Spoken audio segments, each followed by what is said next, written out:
자, 안녕하세요. 지역사회 간호 담당하고 있는 김영입니다. 자, 2021년도 지역사회 간호 신책이 나왔습니다.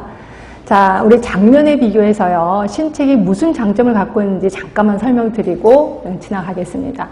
자, 말 그대로 한마디로 얘기를 한다면 의사소통 통로를 하나 더 만들었다라고 생각하시면 돼요. 자, 기존에 있었던 네이버의 진통카페, 이거는 기존의 통로이고요. 여기는 당연히 지금도 진행이 되고 있습니다. 그래서 여러분들이 질문을 하시면 여러분들끼리 상의를 하시거나 또는 가끔가다 제가 들어가서 답변을 달아드리기도 합니다. 또 하나 통로를 만들어 드린 것 중에 하나가, 책을 잠깐만 책 받아보셨죠? 책에 보시면 18쪽을 좀 보세요. 자, 18쪽에 보시면 보건정책의 결정 과정 아랫부분입니다. 거기에 QR코드가 있을 거예요.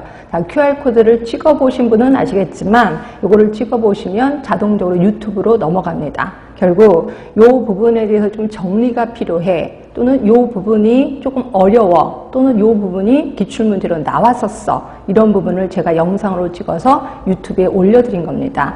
결국 이 QR코드를 이용해서 자, 예습 가능합니다. 복습 가능합니다. 더더군다나 무한 반복 학습 가능하다는 거죠. 그치? 자, 제가 한 20년 정도 벌써 강의를 했네요.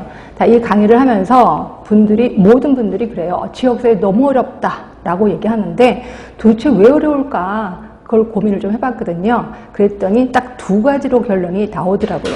자, 하나가 뭐냐면, 자, 지역사회 마인드가 있어야 돼. 지역사회 간호에 마인드가 있어야 됩니다. 그렇죠? 그러니까 대부분 여러분들은 임상에서 있다가 오시는 분들이 좀 많아서 병원 마인드예요. 말 그대로 성인 간호 마인드란 말이에요. 근데 이런 마인드 갖고 지역사회를 접목을 하면 이게 뭔 소리야? 그게 그거 아니야? 라고 이게 구분이 좀 안 되는 경우가 많거든요. 그래서 지역사회 간호 마인드가 일단 있어야 돼요.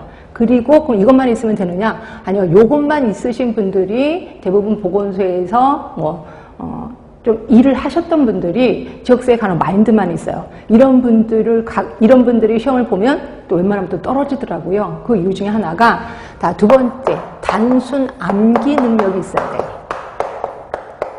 단순히 암기를 할 수 있는 능력이 있어야 되거든요. 이 단순히 암기할 수 있는 능력이 누구한테 많으냐면 대부분 학교를 졸업하신 분들, 바로 졸업하신 분들은 이 능력 많아요. 그래서 제가 알고 있는 학생이 학교를 졸업하자마자 바로 이거를 어플라이를 했었었는데 3년 동안 삼수를 했습니다. 근데 그 친구랑 얘기해보면 실력은 되게 빵빵해요. 그런데도 불구하고 계속해서 떨어지는데 그 이유 중에 하나가 지역사회 간호 마인드가 없어서 그렇다. 결국 요 두 개를 다 갖추고 있어야지만 무난히 통과가 가능하다는 거죠.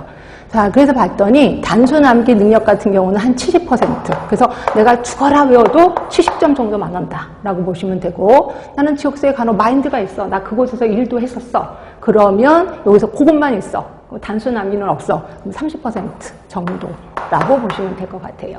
그러면 결국 저의 숙제는 뭐예요? 요 두 개를 같이 업그레이드를 시켜줘야 되겠다라는 책임이 저한테 있다는 거죠. 자, 일단 단순 암기 능력을 위해서 저는 어떻게 할 거냐면요. 제 수업을, 수업 시간에 맨 처음에 전체적인 프레임, 수업 시간, 전체적인 프레임을 설명할 겁니다. 그래서 이번에 배울 거는 이런 것들을 배울 거고, 이 중에서 뭐는 중요하고 뭐는 건성 지나가도 됩니다 라고 전체적인 프레임을 먼저 설명을 드릴 거고요. 그리고 나서 우리 교재를 이용해서 이론을 접근할 겁니다. 이론을. 그리고 나서 마지막에 총 정리를 해드릴 겁니다. 자, 총 정리를 뭘 갖고 해드릴 거냐면, 거기 잠깐만 보시면 몇 쪽일까요? 자, 133쪽을 보세요. 133쪽에 보시면 파이널 테스트라고 있습니다. 일명 제가 가로넣기라고 얘기하는데, 이 가로넣기를 보면서 총 정리를 할 겁니다. 그리고 이걸 끝나는 게 아니라 여러분들은 이걸 사진을 찍어서, 그리고 이제 버스를 타고 가면서 또는 전철을 기다리면서 이걸 보면서 계속해서 답을 해야 된다는 거죠. 그래야지 단순 암기가 되거든요. 자, 이렇게 제 수업 시간을 할 거고요. 여러분들은 일주일 동안에 괄호 넣기에 답을 달도록 노력을 하셔야 돼. 그러니까 연습을 하는 거죠. 이걸 이제 무한 반복 학습이라고 보시면 되는 거죠. 자, 그리고 나서 일주일 뒤에 저한테 다시 오시면 그때는 이걸 확인하기 위해서 쪽지 시험을 볼 겁니다. 쪽지 시험. 자, 어떤 분들은 쪽지 시험에 답만 알려주세요 라고 얘기하는데 절대로 제가 답만 알려드리진 않습니다. 이거를 보통 제가 이제 하루에 3시간 하는데 마지막 시간 처음 시작할 때 답을 알려드리면서 또 문제 해설도 해드릴 겁니다.